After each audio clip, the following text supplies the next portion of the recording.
नमस्कार सभी को। मैं डॉक्टर दिलबाग क्लिनिक की तरफ से डॉक्टर प्रितपाल बंसल आप सबका स्वागत करता हूं। तो आज का जो हमारा टॉपिक है वो है वर्षा ऋतु यानी रेनी सीजन के ऊपर। हम आज जानेंगे वर्षा ऋतुचर्या के बारे में। तो जो बारिश का मौसम होता है ये इंडिया में जुलाई से सितंबर तक होता है। बारिश का मौसम अपने साथ बहुत खुशियाँ लाता है, लोगों का मन प्रसन्न होता है, लेकिन बारिश का मौसम अपने साथ साथ बहुत बीमारियां भी लाता है। तो अब हम जानेंगे कि बारिश के मौसम में इतनी बीमारियां क्यों होती हैं। तो आयुर्वेद में लिखा हुआ है, वर्षा शीत विदाहे अन्यो वाहिनी मानदेव अनिल प्रदा। यानी वर्षा शीत यानी वर्षा जब होती है तो शीत थोड़ी ठंडक होती है। विदाही आन्यो यानी बर्निंग एसिड बढ़ जाता है, एसिडिटी जिसको कहते हैं। वाहिनी मानदेव हमारी डाइजेशन जो है वीक हो जाती है। और अनिल प्रदा, अनिल यानी वायु, सारे कहीं वायु बढ़ जाती है इन्वायरमेंट में। तो अगर इन्वायरमेंट में वायु बढ़ेगी तो हमारे शरीर में भी वायु यानी वात जिसको हम गैस कह सकते हैं वो बढ़ जाती है।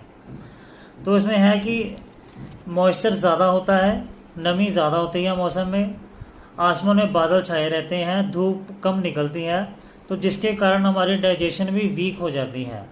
तो डाइजेशन वीक होगी तो हमारी इम्यूनिटी भी वीक होगी, क्योंकि जो हम अपने डेली लाइफ में खाते हैं खाना, वही खाने पीने से ही हमारी इम्यूनिटी बनती है, हमारा शरीर में बल बनता है। अगर हमारी डाइजेशन वीक होगी, खाना पचेगा कम, तो हमको इम्यूनिटी भी कम बनेगी।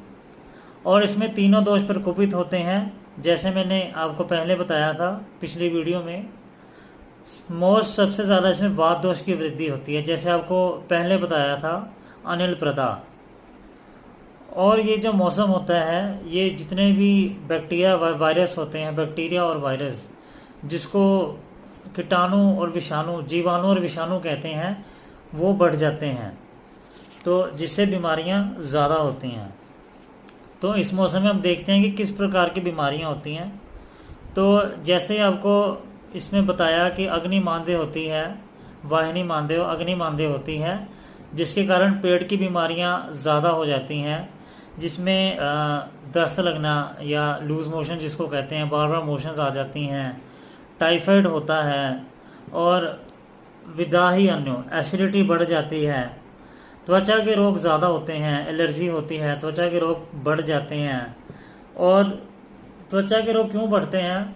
क्योंकि जो पित्त दोष जब बढ़ता है, पित्त और रक्त का एक डायरेक्ट रिलेशन है। तो जब पित्त बढ़ेगा वो रक्त को यानी ब्लड को दूषित करेगा।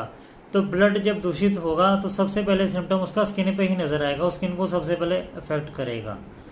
तो पित्त बढ़ती है। और जितने भी इसमें जैसे टाइफाइड हो गया, या जितने भी वायरल इन्फेक्शंस होती हैं, जिसमें हम डेंगू कहते हैं, मलेरिया या चिकनगुनिया आदि होती है, ये बढ़ जाती हैं। तो इसमें हमको अपनी इम्यूनिटी के साथ साथ अपने डाइजेशन का बहुत खास ख्याल रखना है।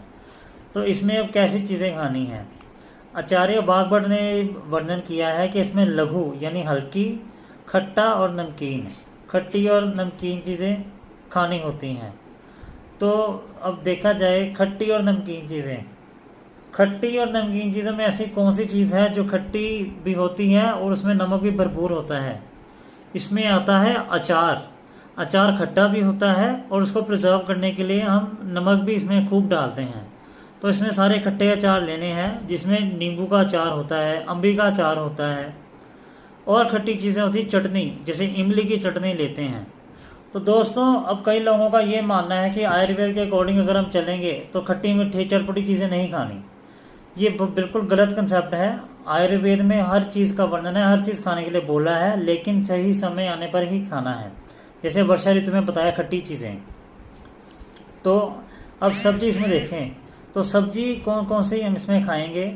तो जैसे इसमें वर्णन है अदरक का। अदरक होता है एपिटाइजर होता है, डाइजेस्टिव होता है, हमारे डाइजेशन को अच्छा करता है।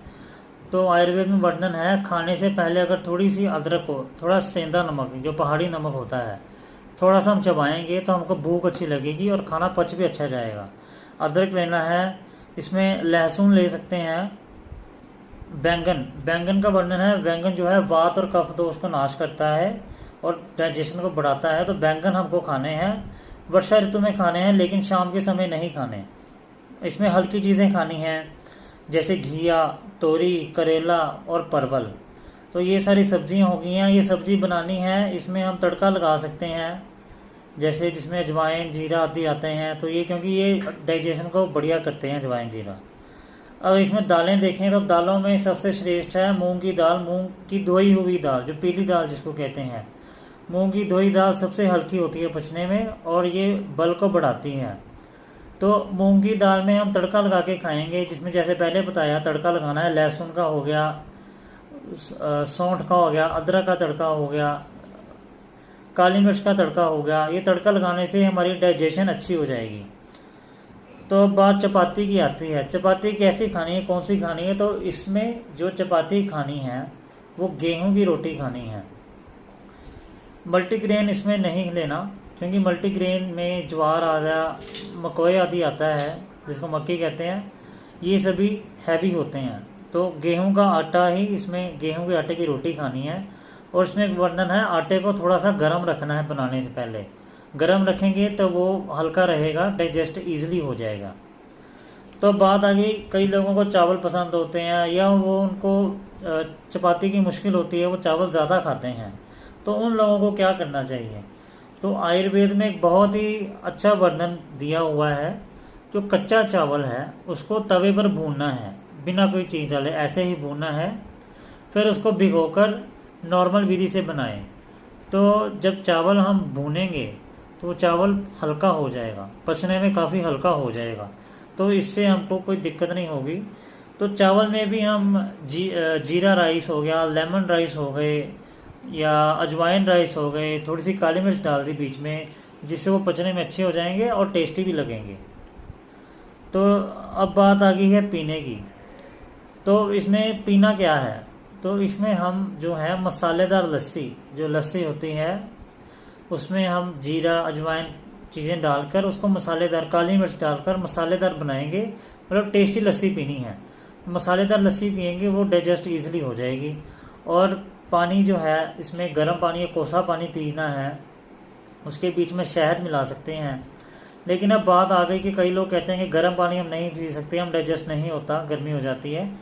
तो इसमें आचार्य चरक ने हंस ओदक का वर्णन किया है, यानी हंसों का पानी, इतना स्वच्छ पानी जिसमें हंस रहते हैं, जिसको हंस पीते हैं। तो उसको आचार्य चरक ने बताया है सूत्र स्थान में कि दिन में सूरज के नीचे तपा हुआ, शाम को रात को चंद्रमा के नीचे ठंडा हुआ, वैसा पानी पीना है। अब इस पानी को ईजिली हम घर पे कैसे बनाएं? तो पानी लेकर उसको उबलने के लिए रख देना है। जब वो पानी आधा रह जाए तो उसको साइड पर रखना है और ठंडे होने देना है, वो पानी पीना है। अब जैसे आजकल घरों में आरओ होते हैं, तो आरओ का पानी हम पी सकते हैं, वो आरओ का पानी भी अच्छा होता है। लेकिन जो बेस्ट पानी है उसको हम हंसोदक कहते हैं। हंसोदक पानी बनाकर पिए तो जितने भी, पहली बात तो पेट की बीमारियां नहीं होगी, और जिसको पेट का कोई रोग होता है वो भी आधे से ज़्यादा इसी के साथ ही ठीक हो जाएगा। तो इसका वर्णन हो गया। तो अब बात आ गई, हमने खाना खा लिया तो अब स्वीट डिश भी तो बनती है। तो स्वीट डिश के लिए क्या करेंगे? तो आचार्य वाग्भट ने सूत्र स्थान अध्याय 2 में तांबूल सेवन का वर्णन किया है, जिसको हम हिंदी में पान कहते हैं। तो इसमें हम पान खाएंगे। पान डाइजेस्टिव होता है, पान भूख को अच्छा करता है, खाना को अच्छा पचाता है और मुंह में स्वच्छता लाता है, मुंह में सुगंधित लाता है, सुगंधा लगाता है, मुंह में खुशबू, मुंह का टेस्ट अच्छा हो जाता है। तो पान में जावित्री, लौंग आदि डालेंगे तो हम पान खा सकते हैं। तो स्वीट डिश की बात हो गई। तो ये तो हमारी अब प्रॉपर मील होगी, क्या चीज़ें खानी हैं। अब बात आ गई कि क्या चीज़ें इसमें मना है या चीज़ें किस विधि से नहीं खानी हैं। तो पहले तो जब खाना है चबा चबा कर खाएंगे, जल्दी जल्दी खाना नहीं खाना। पानी जो है खाने के बीच में एक एक घूंट करके पीना है, ज़्यादा पानी नहीं पीना। और पहले जब खाना पच जाए फिर ही हमको दूसरी बारी खाना खाना है, जब प्रॉपर भूख लगे। चाहे खाना दिन में कम टाइम खा लें, जो लोग 3 खाते हैं वो चाहे 2 टाइम खा लें, लेकिन खाने को ओवर ईटिंग नहीं करनी है, क्योंकि हमारी ऑलरेडी डाइजेशन काफ़ी वीक है। तो खाना चाहे कम खाएं, लेकिन भूख के अनुसार ही खाएं। तो एक इसमें वर्णन है कि बार बार गर्म किया हुआ खाना, वो खाना हैवी होता है, वो तम गुण से बढ़ जाता है, वो हैवी होता है, वो खाने से हमको डाइजेशन भी वीक होती है। और उसका क्या नुकसान होता है, तम गुण, जो हमारे मन के जो दोष होते हैं वो तम गुण तम दोष का वृद्धि हो जाती है, जिसको कई लोगों का अक्सर देखा होगा, खाना खाकर क्या कहते हैं कि मूड थोड़ा डिप्रेस हो जाता है, मूड ऑफ हो जाता है। वो इसीलिए ही होता है जब हम ताज़ा खाना नहीं खाते, पैक्ड फूड खाते हैं या दोबारा गर्म किया हुआ खाना खाते हैं। तो इसलिए कभी भी अपने जीवन में बासी खाना नहीं खाना है।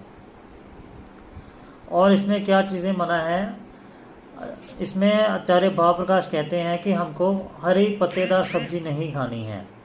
हरी पत्तेदार सब्जी बहुत हैवी होती है, हमारे दोषों का, हमारी धातुओं का नाश करती है।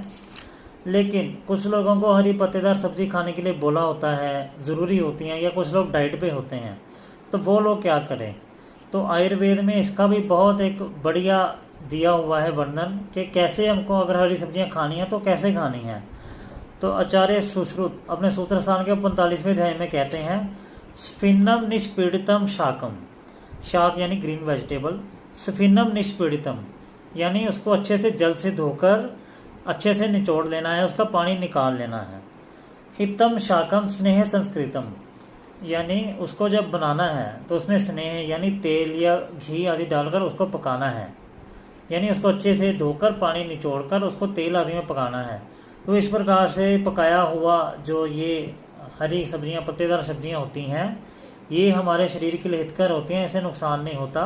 तो हमने इसको यहाँ भी बता दिया आयुर्वेद के अनुसार कि कैसे हरी सब्जियां बनानी हैं। और इसमें है कि तली चीज़ें नहीं खानी, ज़्यादा तली चीज़ें हैवी होती हैं, बाहर की चीज़ें नहीं खानी, क्योंकि एक तो बाहर की चीज़ें हैवी होती हैं, दूसरी बाहर जो होता है मौसम में, बारिश का मौसम है तो कीटाणु ज़्यादा होते हैं, तो ऑलरेडी हमारी इम्यूनिटी वीक है, इसलिए बाहर की चीज़ें नहीं खानी। और इसमें दही का सेवन बताया है। देखिए दही गर्म होता है, तो बारिश में क्या होता है कि मौसम ठंडा होता है तो दही खा सकते हैं, लेकिन दही को पचाने के लिए हमको धूप की आवश्यकता होती है, क्योंकि दही थोड़ा हैवी होता है।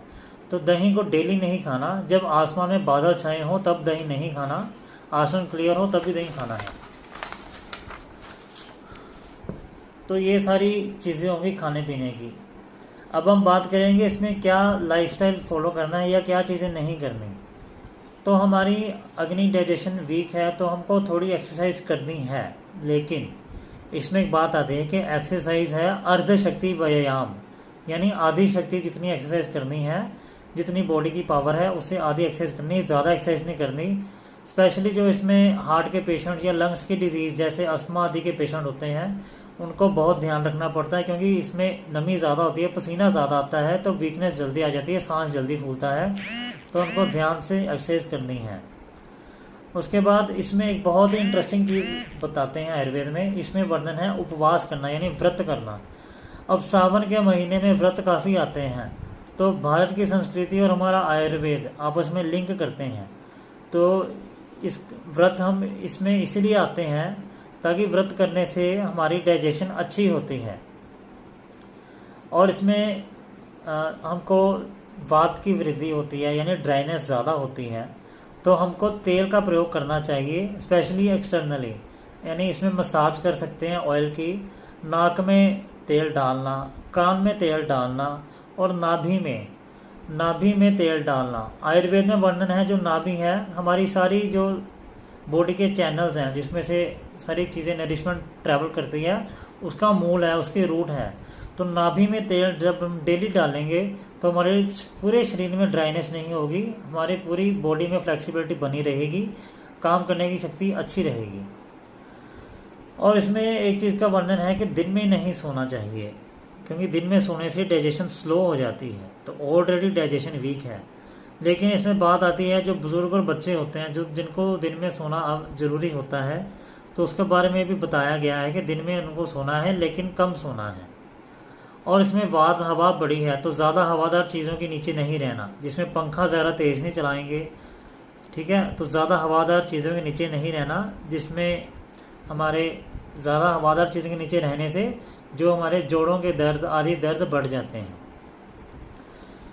तो दोस्तों हमने यहाँ पर समझा क्या फूड और क्या लाइफस्टाइल फॉलो करना चाहिए बारिश के मौसम